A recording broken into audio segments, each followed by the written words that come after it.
Just starting with the implications of motivation, and again, we covered some of this last week, but this is really, really important in terms of understanding the foundation of the premise of self-regulation and resilience. The first things first here is that motivational factors are and our motivational profile and makeup is something that originates from really the early years of our lives. Those formative years are very, very important. There's certainly some nature nurture debate here, of course, but the important thing to remember is that our motivational makeup is something that starts to be developed in those formative years, and that foundation is critical for the rest of your life. It doesn't necessarily mean that these things can't change. Or your motivations can't change, but they will change slowly. They won't. You won't wake up on a Tuesday and something will be different on Wednesday. That's not how it's going to happen. And that foundation, that core that stemmed from those formative years, especially on the extreme sides, on the scores that are or the motivations that are very weak or very strong, those will be a little bit more resilient to change over time, right? And I talk about that in certification all the time, that as the scores and as the motivations are toward the tail ends, those motivations are pretty well ingrained. And it's unlikely that they're going to change drastically over really any period of time. So that is an important element there. Secondly, a lot of people will be surprised by, some of their motivations, their motivational makeup or their IDI scores, right? And I think the premise here that's important to remember is that it's really difficult to have an objective view of yourself, right? You live with you, and therefore it can be difficult to see things in an objective way. It's just like if you had a friend who was in a bad relationship and you've seen it for years and they just can't see it because they're in it, right? And they can't be objective about it. Well, the same thing sort of exists for your own set of motivations, because as David mentioned, you're the only one who lives in this skin of yours, and you are unique. But that also creates situations where it can be difficult to be really fully objective. Thirdly, and I just mentioned a second ago, but these extreme scores or extreme motivations on the high or the low side, people are very likely to underestimate the extremity to which these motivations impact them. Right? It's likely to lead to particular thoughts, biases, emotions, behaviors, and they will, again, us underestimate how much it really is impacting them on a day-to-day basis. And it's very likely that they will have normalized some of these feelings. To the point of, doesn't everyone feel like this, or shouldn't everyone feel like this? And as I think David mentioned last week, in terms of this normalizing effect, and sort of one of the beauties of the IDI is, you don't know it until you're measured, right? How are you to know that you are, you have an extreme motivation on either side until you are measured, until you are compared to other people? And therefore, how are you to get an understanding of whether or not you are underestimating how much of an impact that this extremity has? And then finally, motivation can conflict with itself. Really important to remember this. And there's a couple of things here. First of all, a single motivation can conflict with itself, and then multiple motivations can conflict with itself. I gave the example last week of myself, where I'm high gaining stature. I'm also high independence. And that leads to a scenario that very often conflicts with itself, right? My reputation would be important to me. I like people to be thinking about me in particular ways, and therefore, I will behave accordingly. At the same time, extremely high independence. I like to do things the way that I want to do them. I don't mind doing things on my own, and can be pretty, I would say, sort of neurotic in a way in terms of how things get done. And those two things often conflict with one another, And then, so that's a, example of, where two motivations can conflict with one another. I think giving is just such a wonderful example of a single dimension. And I talked about this last week as well about, somebody who's motivated to help and support and care for other people, motivated, they get a lot of satisfaction from this. At the same time, it can turn to resentment, right? And so there's can be sort of a vicious cycle in that motivation in and of itself. Which is really interesting, and again is important to have some awareness about it. Drew, before you move off this slide, there is one question about how you and David would characterize the formative years. So is there an age at which you would sort of say that stops? Yeah, David, I know that you've looked into this a little bit more than I have. Do you want to take that one? It's hard to be categorical around this because people evolve, and the extent to which, the speed at which, the ways in which tend to be quite variable. So what I'll talk about is indicative and nothing more than that.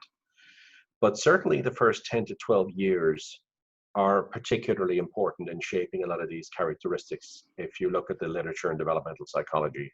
Yeah. So the effects of the parents, the parental style, the cultural and societal context, the size of the family, where you are in the sequence. Are you the oldest brother, are you the youngest sister, or are you stuck in the middle? There are so many variables in any given environment that can potentially influence this. It's hard to be definitive about how much, in what way, those variables show up. What I will say is that, it is an evolution. What we find rewarding in our 40s or 50s compared to our 20s, there's likely to be some differences. Life teaches us, does it not? You would hope so. The things that used to resonate with us just don't resonate as much. But there's something about those early years which do have an important shaping influence on these drivers. If you look at a motivational profile in IDI, there are 17 variables. The scores that show up are not arbitrary. There are causal factors that give rise to the items that the person has endorsed in the questionnaire that results in those outcome measures in IDI. And a lot of them, as you have the conversation with them, and I think it is important to validate rather than take the instrument at face value, will indicate where it came from, what were the causal factors, and how that might have shaped over time. And you will get feedback. 20 years ago, I was a lot higher on this, but today it's not as important for me. So that's probably as complete an answer as I can give. But I think there is something that's quite different per person. For sure. And I would say also, this is a prime example of the nature versus nurture debate. That would absolutely exist here within motivations. I would say. David, is there anything on this slide that you would want to expand upon or cover, or anything that I missed that you think is important? I would only re-emphasize something you said, Drew, which is motivation conflicting is not. It's not unique to combinations of drivers. Even within one driver, there are contradictions, there are conflicts, there are things that make no sense. And the example of giving is a really, really good one. We're motivated to help. Gravity pulls us to want to have that sense of emotional responsibility towards them. And it drives us behaviorally in certain directions, the empathetic behavior. We demonstrate consideration and sensitivity. We show actively that compassion towards other people. Then they get used to it. Then they kind of take it for granted. Then they become people who expect it. And then if you don't do it, you're the bad guy. That's delightful. And if we do it, we begin to resent it because people begin to use us, but we invite them to do so. So we begin to blame ourselves. If we don't do it, we feel selfish. It influences our sense of identity. Often people see their raison d'etre, as they say en français, as I am here to be in service of the needs of other people. They underestimate the self-deprecating aspect of that. There's a lot of richness even within drivers. So I have found it helpful in general and specifically when we're looking at the topic of self-regulation and resilience, to go well beyond the literal definition of any of these drivers. I think the mileage for me is when you talk about the downstream consequence of these drivers. That's as much as I would say, Drew. Yeah, perfect. Thank you, David. All right. So just moving forward, again, with a little bit more about the implications of motivation. And we talked about this last week, but it's really important in terms of, motivational predispositions. And what I mean by this is, our motivational makeup and motivational profile, leads us down particular paths, right? It leads us to have a tendency or a susceptibility or an inclination to react to things in particular ways. And very often that reaction is similar and consistent, right? And so, and what leads to that consistency is our motivational profile and motivational makeup. And that's really, really important, because I think it's the foundation of really what we're talking about here today, is that the predispositions lead you down a path very quickly before you can even give consideration for thinking about potentially reacting or doing something or feeling a different way. And it also, it almost feels natural, to move down that path so quickly. And if you don't have anything in place to create some awareness about, oh, I'm doing it again, I'm moving down that path very quickly, then you're sort of doomed to repeat it again and again and again. I talked last week about this relationship between, thoughts, emotions, and behaviors, and the fact that they impact one another. And they're very closely intertwined. But, our thoughts and our beliefs will be impacted by our motivational predispositions. They will be particular and specific in relation to the motivational predispositions, and they will probably be consistent.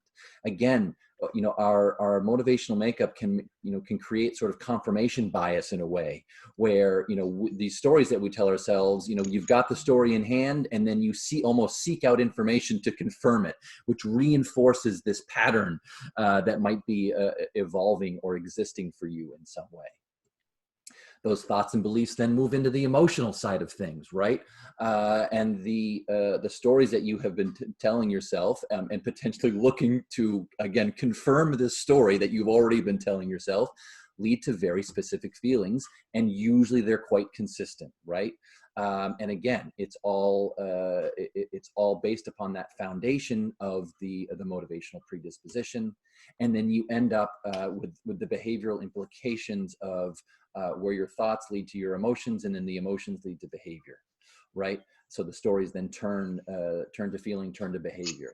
And the thing to remember here is, the speed at which this happens can be quite quick, right? And when I talk about, moving down a path, it can be reactionary and very quick. Doesn't always necessarily mean that it's in the blink of an eye, but you can move down that path very quickly, and move down that path very quickly, again, without even giving consideration for doing something differently.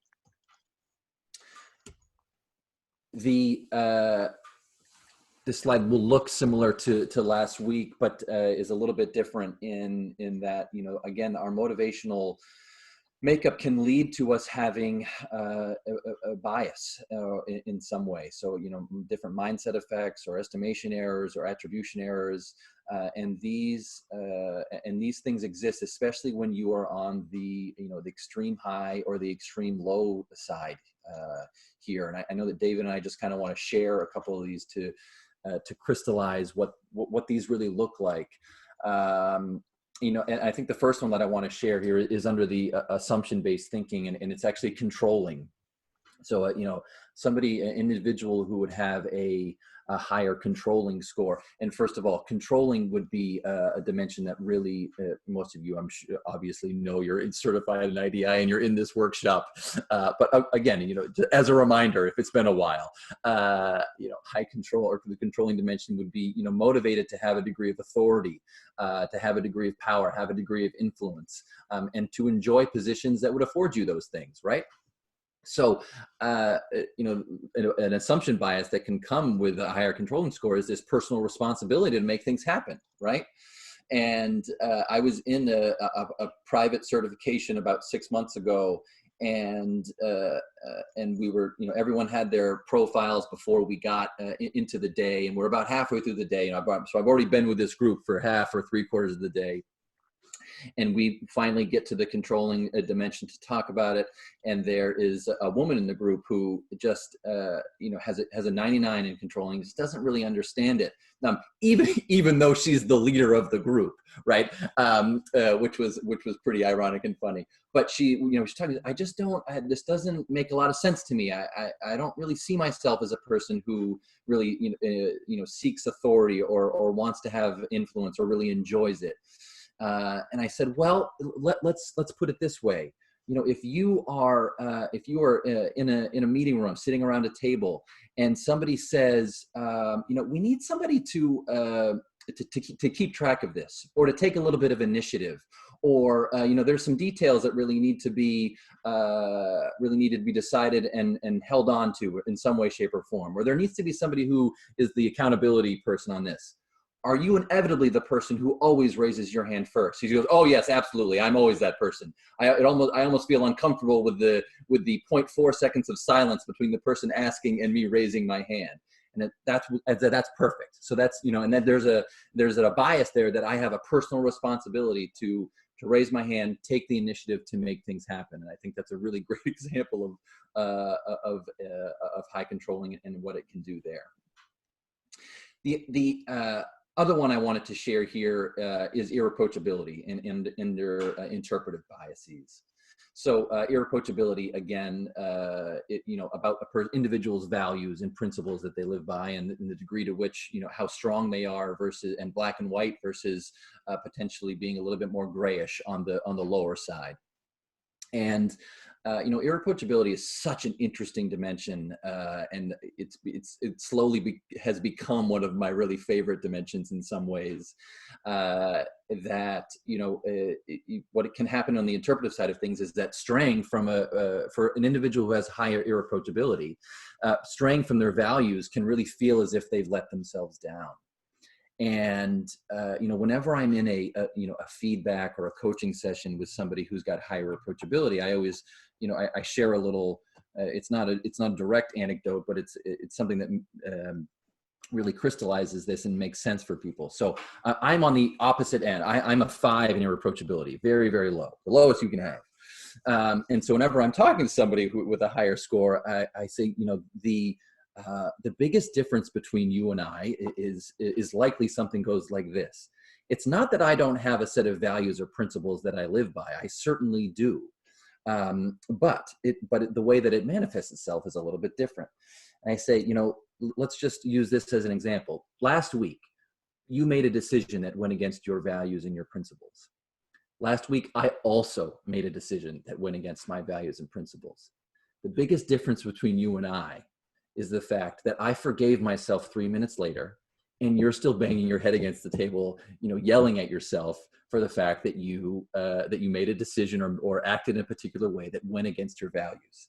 And they say, oh yeah, I do that all the time. And that, again, it really crystallizes what the dimension is. It crystallizes the fact that you can have an interpretive bias in some way, shape, or form. And I'm not saying that I don't have bias on the low side. I certainly do. But again, it's really helpful to really understand what these extreme stores can do to an individual for these particular dimensions. So, David, you want to share a couple? I know that you had a couple that you wanted to make mention. I did, and I'm going to just talk very briefly and slightly more broadly first about these biases.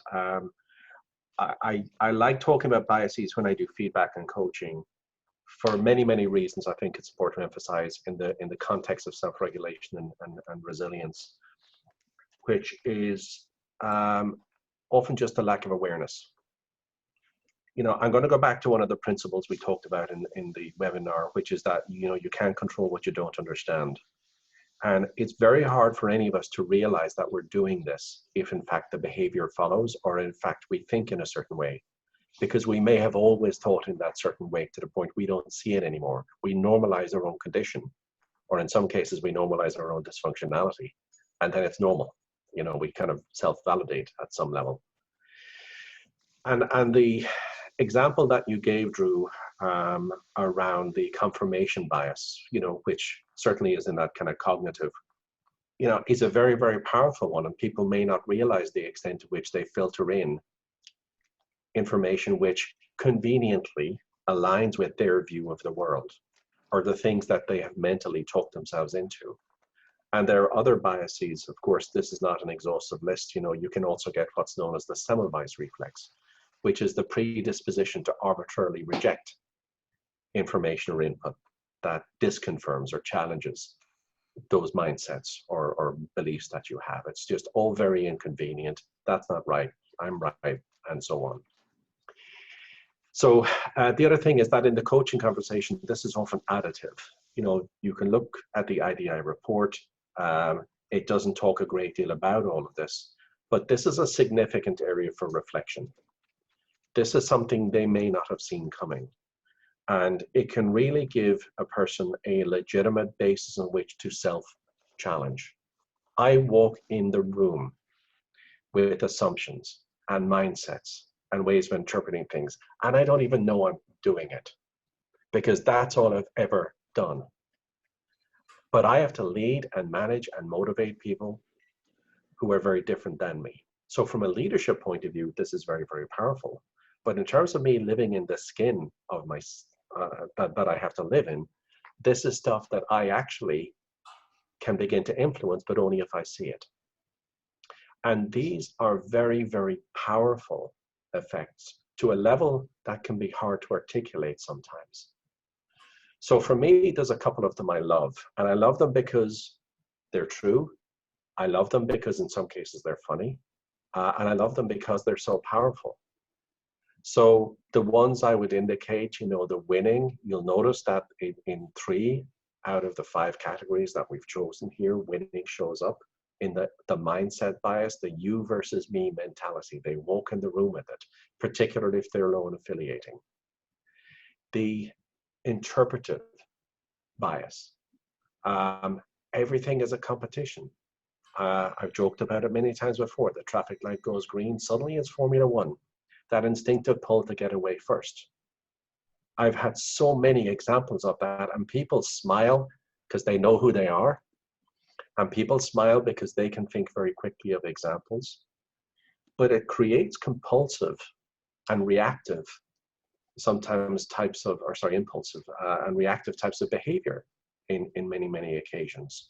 And it's hard to not do that. So I had that guy, chief executive, went back after business meetings in Paris, went back to his hotel, got in the lift, the elevator, got into the elevator, pressed floor. The guy beside him pressed floor 10, he pressed 12. He was only going to 6. He just will not be beaten. Everything is a competition. I had a guy in the motorway refuse to pull in and get fuel for his car because he would lose all the cars he had overtaken. And he eventually ran out of fuel. It's really hard to not do this. You know, and life is tough enough. This type of gravitational pull can make life more difficult, because particularly winning is a very externally focused construct. It creates an oppositional view of the world, which doesn't serve you well. It serves itself, in which case you are the passenger. It creates a philosophy of relationships which doesn't always work well. I mean, competition is great in the commercial sense, in winning business, in being comfortable with challenging characters, and so on. But there's a point after which it begins to serve itself. And knowing when that is, knowing when to choose your battles, not necessarily seeing everything as a competition, because there are times it is and times it's not. The final example I've given is maneuvering, and that's a particularly powerful one. But I'm going to talk about that in more depth a little bit later. But the things I would say in more broadly about the biases is the extent to which resilience is contingent upon self-observation and self-awareness. That is a very strong interrelationship. The more we can understand ourselves, the more we can observe ourselves, the more we can be objective and complete in our observations of ourselves, we begin to then be able to see the things we do to ourselves. We be able to disambiguate between the external effects of what's going on around us and the stuff that we do to ourselves. And I know not all of you were on the webinar last week, but we had a poll about how much stress, anxiety, frustration is self-inflicted versus how much is a realistic measure of the world we encounter. And the vast majority were giving ranges above 75%. Most of what we do to ourselves. You want to keep doing that? You want to spend the rest of your life bouncing off the four walls, making yourself twice as tired, twice as vulnerable, and waking up the next day with the same problem? Or do we begin to want to understand ourselves, or as we coach people, helping them to understand these very powerful but often subconscious effects? And biases can be a really powerful forum for that, because there is just so much discovery in there. Back to you, Drew. Great. Thanks, David. That was wonderful. Okay, so we gave a couple of these examples last week, and we got several comments that they were really, really helpful and valuable. So we just wanted to do a couple more, and again, to highlight, how, what these self-reinforcing patterns may look like, right? So we're essentially here, we're tying potentially some of those biases back to the fact that our thoughts, emotions, and behaviors are all intertwined. And what does this look like? So I'm going to do a couple, and then David's going to do one as well. So I think I did last week. I think I did giving and structuring. So let's start here with high gaining stature. So a gaining stature, again, motivated to to have respect and recognition from others, right? And what can come along with this is the thought of, my value really depends upon what other people think of me in some way, right? My reputation and what people think of me is important. And therefore, you can relate that back to, my value really depends on that. And then also it can lead to the place of, people are consistently evaluating me in some way, right? You've got this person on your shoulder that's saying, be careful how you act here, be careful what you say, watch your step. People are judging you, and you don't want to embarrass yourself, or something along those lines. Again, right? Your reputation is important, and therefore how you are behaving and responding to others. I don't want to using the word calculated feels a little strong, but what it really comes down to is the fact that you are feeling like people are looking at you in a particular way or judging you in a particular way, and you need to behave or behave consistently. So the thoughts then lead to some dissonant emotions, and those would be I feel valuable when I'm viewed in a positive light, or good when others are happy with me, and then really I don't feel good when they are not, really sensitive to criticism, right? So just think about this. If a person is motivated by recognition, respect, some sort of reputation in some way, they are then putting effort into ensuring that people are thinking about them in a particular way.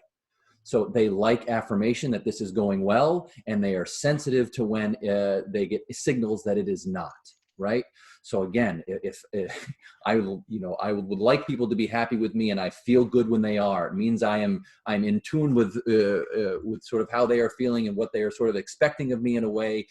And boy, I am quick to feel bad when I get a signal that somebody might be upset or somebody might not be thinking about me in a particular way. And therefore it leads to just being very sensitive to criticism, because again, you're putting a lot of energy and effort to ensuring that you're essentially doing the right thing in terms of how you want to be viewed. What does it do in terms of attributions?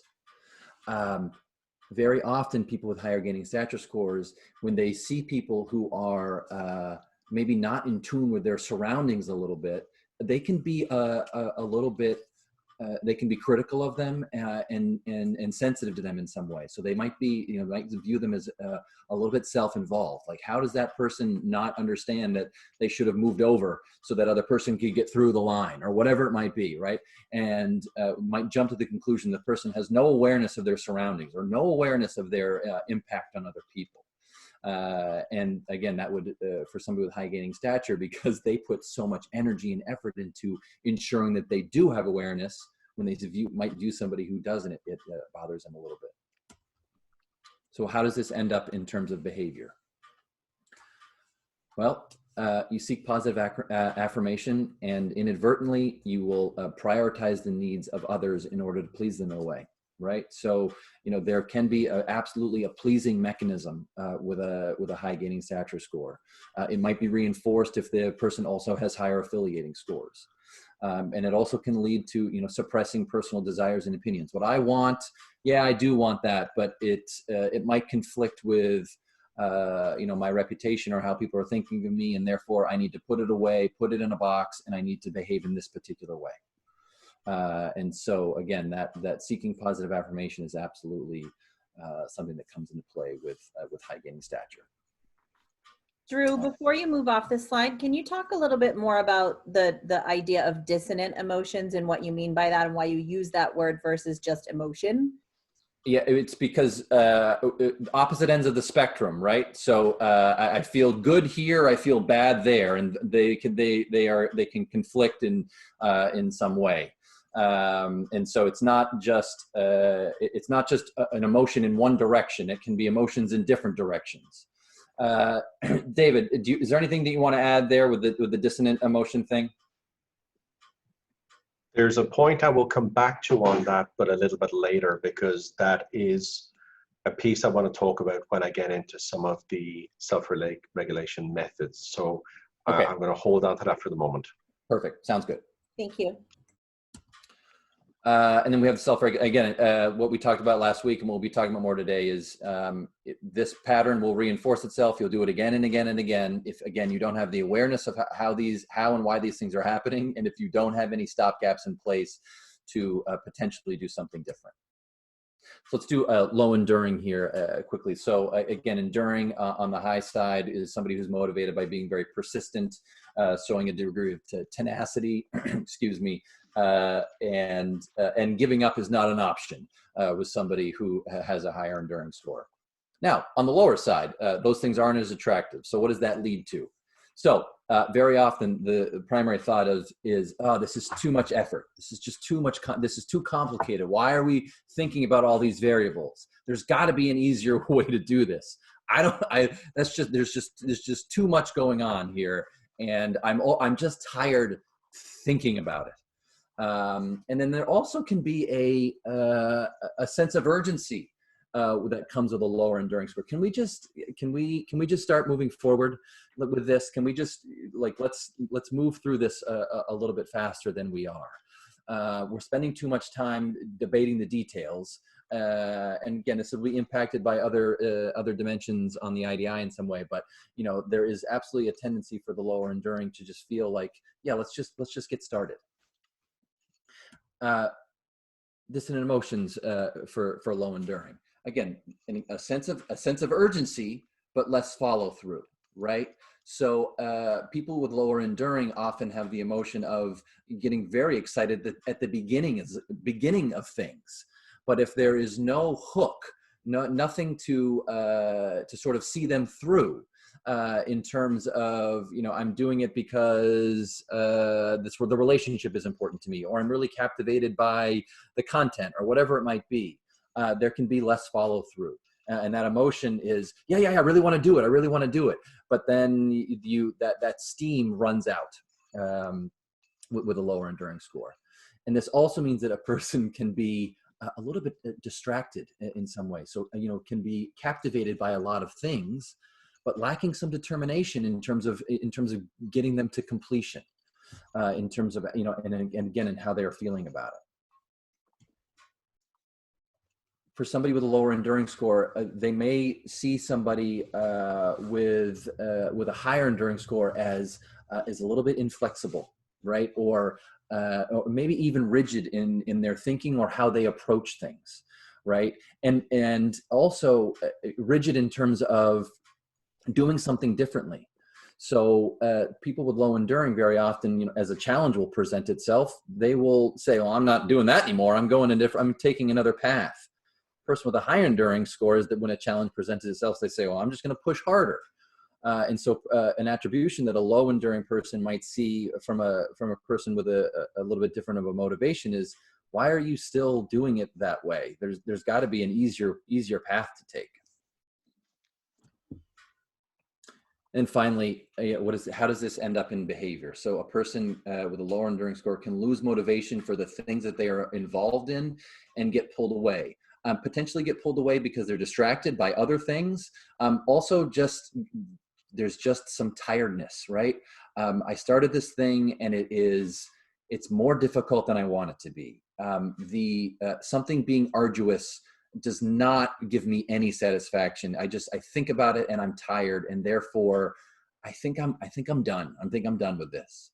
And therefore, you know, they might give up, might not see things through. I gave myself as an example last week where, you know, I'm that classic 85%er sometimes, where I get things to a certain place and then it's, I think that's good enough, because the last 15% is, of course, the 15% that is just not motivating or interesting to me in some way.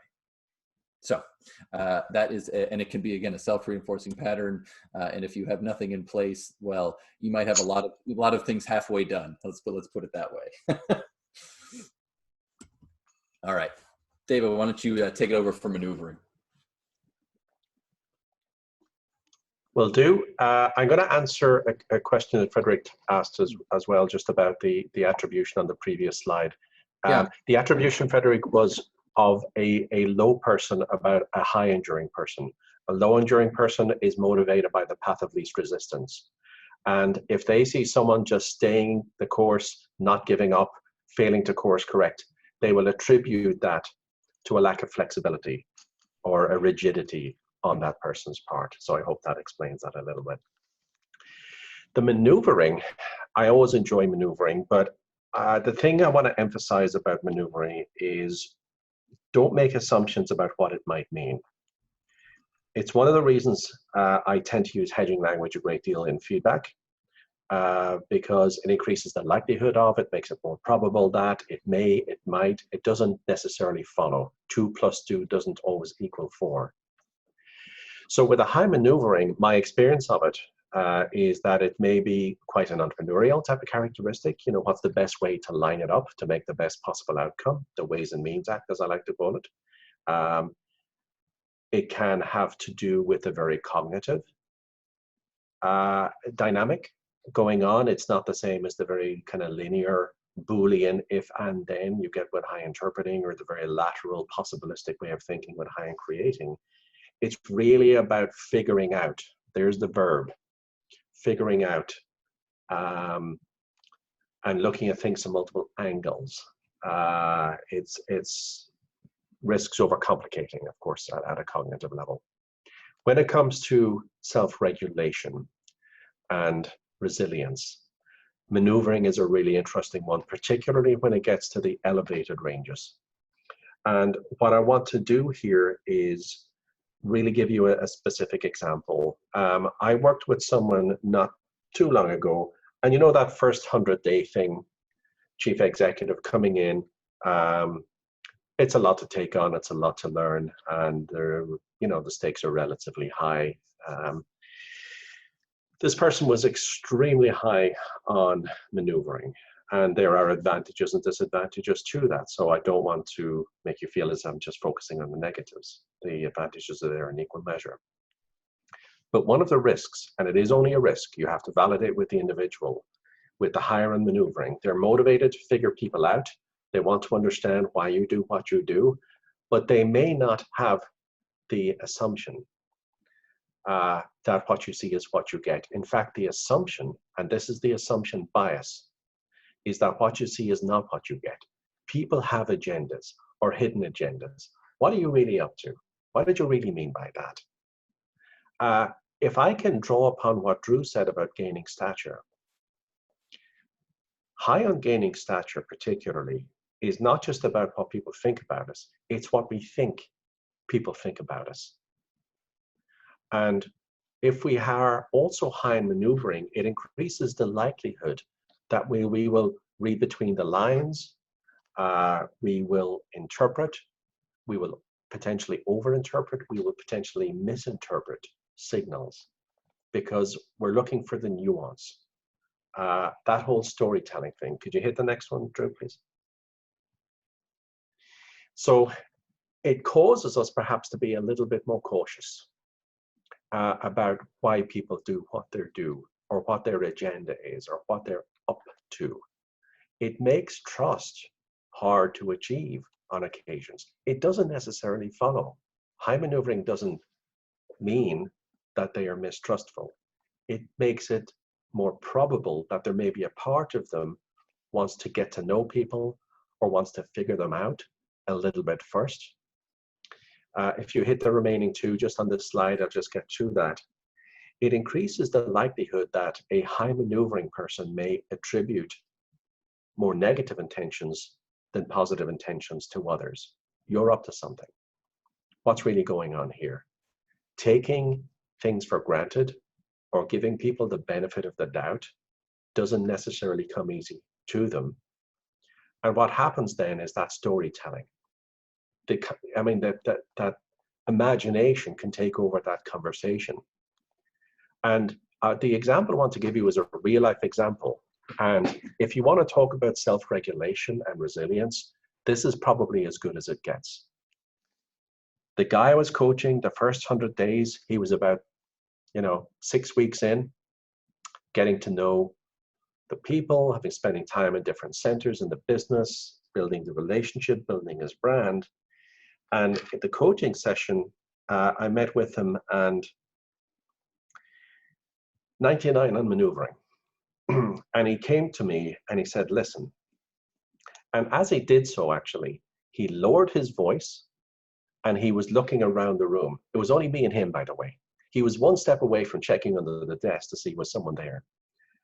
He said to me, listen, people are being really nice to me. Why is everyone being so nice to me? What's going on? That's the time of the conversation where you have to challenge the individual, say, listen, is there any possibility that they just like you?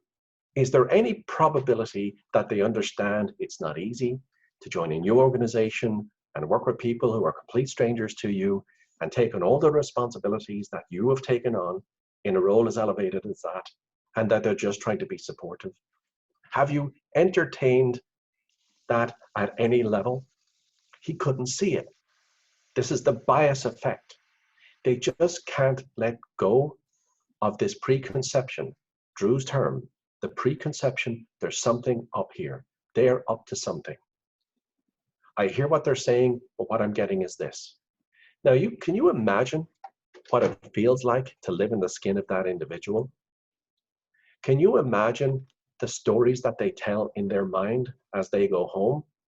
And I have literally had people say to me, I go home at night, I can't even taste the food I'm eating because I can't let go. I keep processing and processing and processing. Now, if they're high in interpreting, sometimes the logical part of them may kick in more quickly.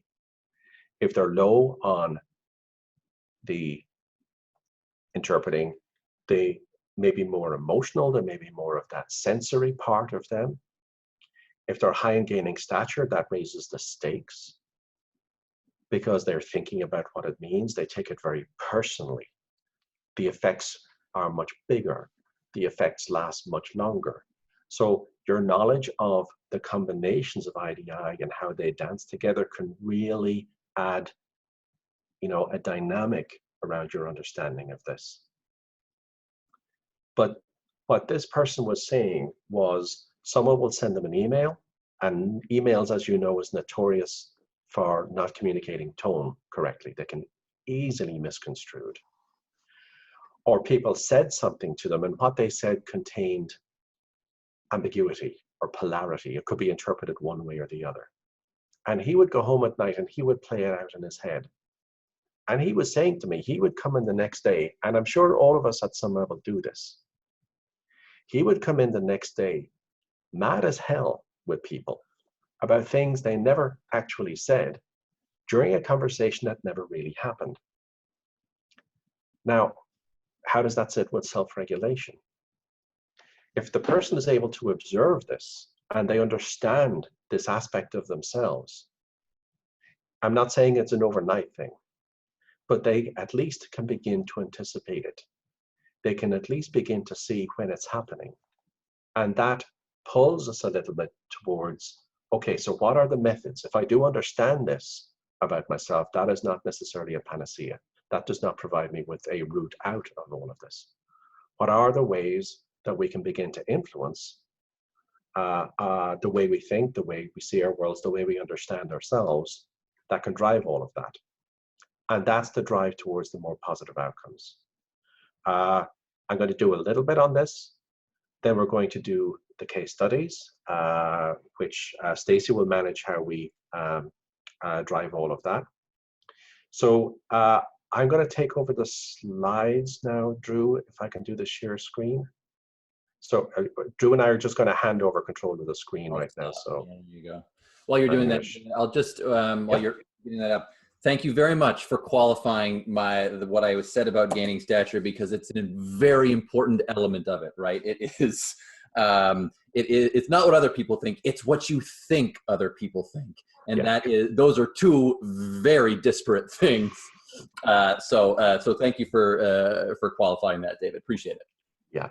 If you add in the high maneuvering, then the imagination just can take over, and it can be. It doesn't necessarily follow. It can become, I won't say conspiratorial, that sounds too extreme, but we do tell these stories, do we not?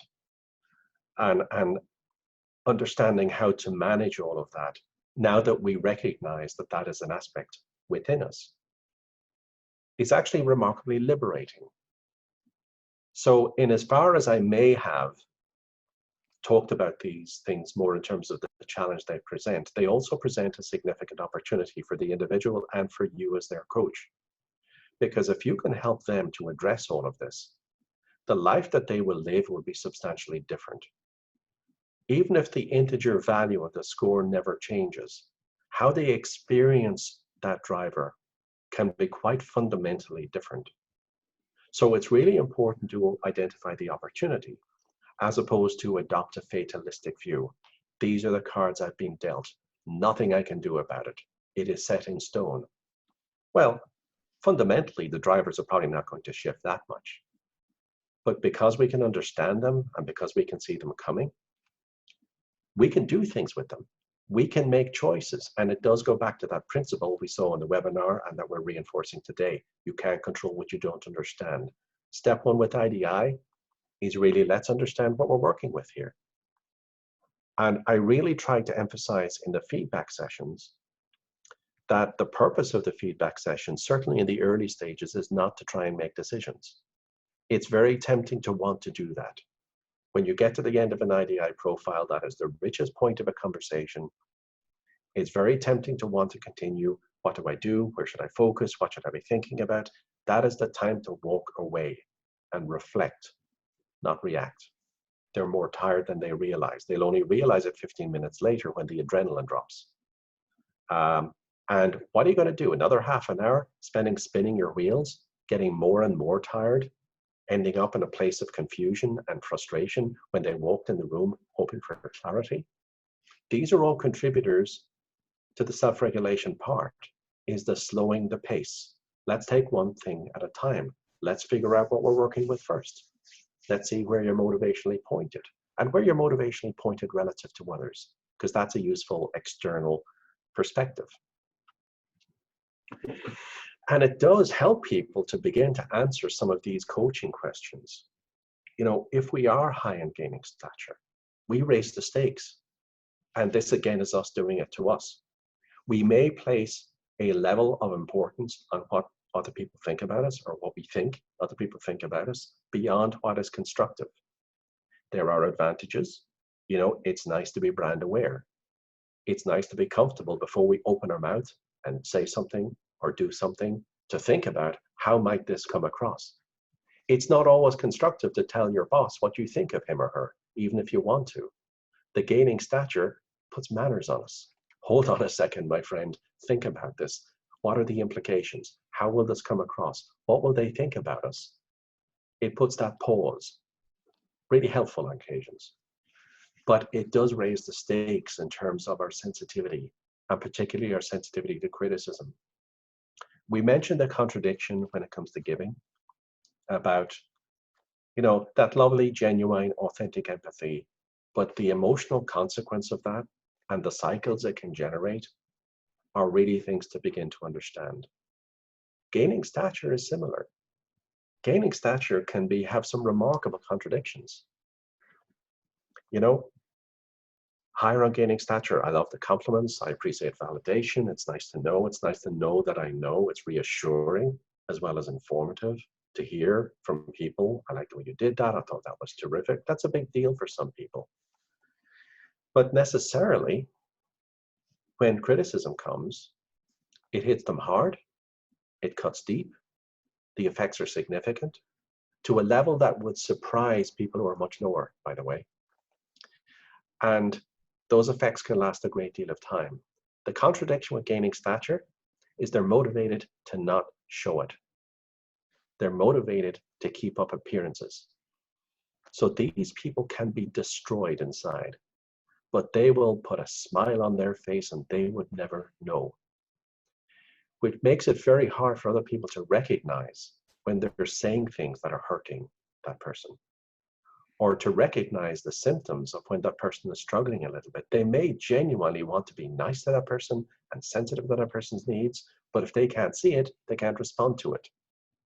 So there may be drivers that limit our ability to make it easy for other people to support us in the way that we need to be supported. They can only do it if they see it. So with many of these IDI drivers, there are some legitimate questions and challenges around our perspective, because this is really what we're getting at here. The number of times I have reacted either out of proportion, or the number of times I've reacted to things which did not exist other than in my imagination, I don't even want to talk about.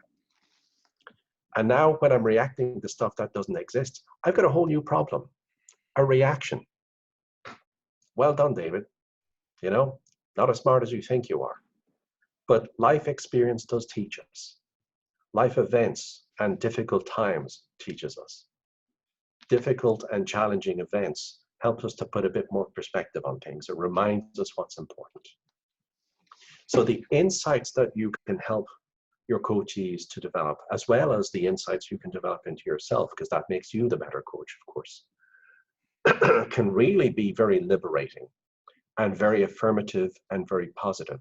And it gives people that line of sight about how I drive myself out of all of this. And the driving positive outcomes is not only the name of the slide, it is the ultimate intent here. And understanding how much of this is the innate predisposition is important, because there is a balance typically between the world around us, much of which we cannot control. COVID-19, I mean, it's an easy target right now, but it's a very real thing. It's about as real as it gets. There's not much we can do about that. All of us are subject to the lockdown. All of us have had consequences to ourselves. Frederick, I know that, and I very much appreciate, you know, you're sharing your experience of in the lockdown and how it's affected you. I know that. My own daughter is supposed to be married on the 22nd of May in Germany. I won't get to go there. That bothers me. That's an external factor. Now I can get upset, I can get annoyed. I'm going to end up tomorrow in the same place. It's not going to achieve anything, or I can make a decision. You know, it is where it is. There's nothing I can do about all of this, so I can go completely nuts and get emotional if I really want to, or I can say, look, I have my health. She's well, she's happy. There will be a time later in the year when we can do something about this. But in the meantime, let's just move on. she's doing the marriage thing, by the way, because in Germany it just helps the residency thing. So there is a reason why we haven't postponed the whole thing. But there are things externally that we cannot control. And if you want to beat yourself up based on those things that you have no influence under, knock yourself out. And there are many things which come from within, those external characteristics, which in many cases have lots of upsides. But there may be disadvantages which necessarily accompany them that it's good to be cognizant of, and it's good to try and manage. But in order to manage, we have to have methods. We have to be clear about what is the best way to understand, but also to deal with these implications. And where the heck do we even begin in all of this? So very, very briefly, this is a summary of some of the things that we covered in the webinar. This is good kind of professional practice is, number one, identify what are the sensitivities.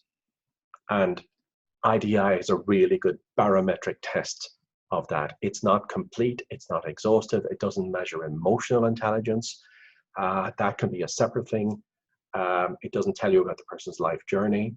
That is really, really critical. Context is king. But you can help to be specific. So in classic psychotherapy, when people say, I'm unhappy, I'm dissatisfied, I'm frustrated, that actually doesn't mean a great deal. And it doesn't mean a great deal because it's too vague. It could mean anything. So it's almost meaningless. IDI helps to potentially identify some areas of sensitivity. If I'm high on receiving, in all likelihood, I'm sensitive to feeling unsupported. And I will feel unsupported much more quickly than other people might imagine.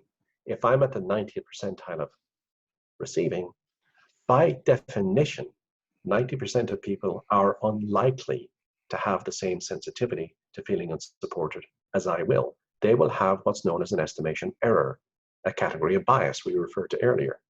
They will underestimate the fact that I have a sensitivity to feeling unsupported, and they will underestimate the emotional consequence if I feel unsupported, which I will do much quicker than they will anyway. And you can't blame them for that.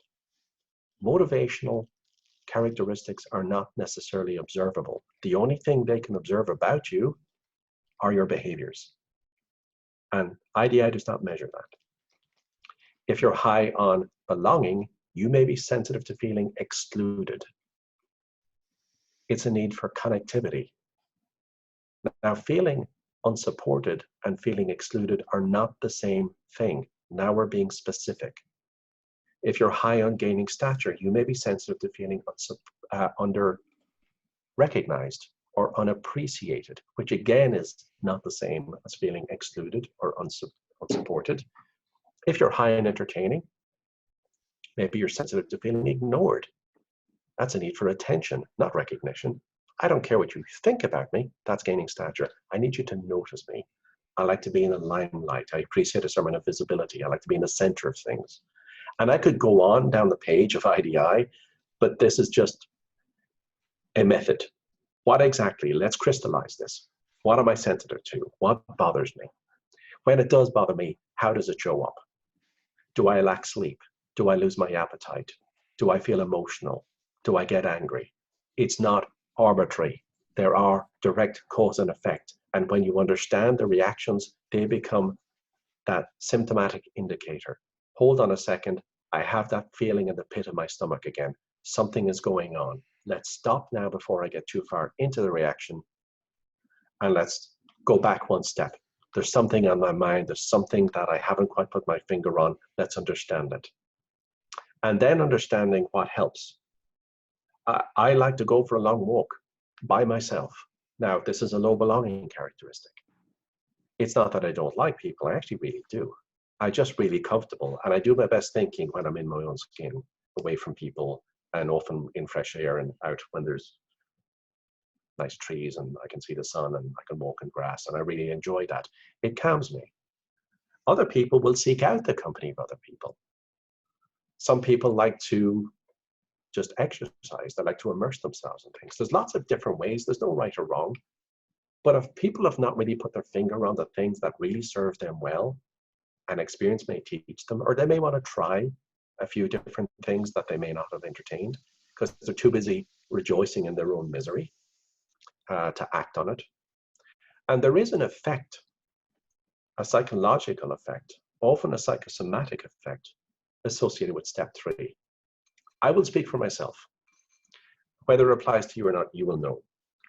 But you know that time when you've had, I don't know, flu or something really unpleasant, and you suffer it for a couple of days and you feel like horrible. I mean, you're just high temperature and you're coughing and you're sneezing.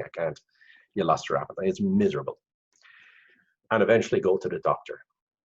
As soon as you get in the doctor's office, you start to feel better. It's almost embarrassing sometimes. I actually was sick, trust me. Often that happens because people understand at a metacognitive level that they're beginning to take action. They're beginning to take a greater sense of control. They're doing something. Step 3 is very important for that reason alone. They're beginning to exert a sense of influence over what's happening. And that alone is important, irrespective of what that step may be. So do not underemphasize that. The final thing I would emphasize around the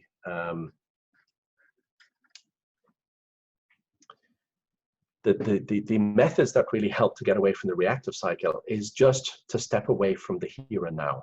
Reactive cycles, often by definition, are a result of an immediate stimulus response cycle. If you pull back and begin to put some shape on this, to organize your thinking, we begin to realize those factors we mentioned earlier. How much of this is me doing it to me? We begin to realize those times when the drivers do not serve us well. What's important to me? My health, my family. I got a little bit of work on this later, so I'm not going to say too much about this, but this can really help to frame. But I think our commitment to it is a factor I want to talk about after the case study. So I'm going to come back to that. And how do we know? What are the positive indicators that tell me I'm driving down the right path? And that further can boost the person's confidence and commitment that they're doing the right thing and they're moving towards a place where self-regulation works better. But I think let's do a little bit of practice around all of this. So we have prepared 2 case studies. And Stacey, I believe you sent them a couple of days back. Yep, actually Tori sent them. Ah, excellent, even better. So what I'd like you to do, and we're going to split it into 2 teams. We sent you both, the case study for Michael and the case study for Samantha. The reason we asked you to prepare both, even though you're going to work on one of them, is that when the other team report back on their case study, you will at least be familiar with it. You will get something from that. You can add a question or you can make an additional observation if you feel that you want to. It's not people talking about a case that you've never seen or know nothing about. That's the logic behind all of that. What we would ask you to do is to stick to the 20 minutes. You have been given the case studies, which we sent you in advance, or Tori did. You've given the coaching the coaching questions, which is the specific drivers that you think are most related to the case and the issues the person is dealing with. The types of cycles that we've talked about that may be occurring when you get that and that and that. What does it lead to? What may self-perpetuate? And any particular solutions or ways of thinking that you might, at least early stage indicators around, here's things I would focus on, or here's some counsel I would give you, and so on. But because it's a breakout group and because there's 4, there's an element of self-regulation, if you'll pardon the pun, we need you to do it for yourselves. So in your groups,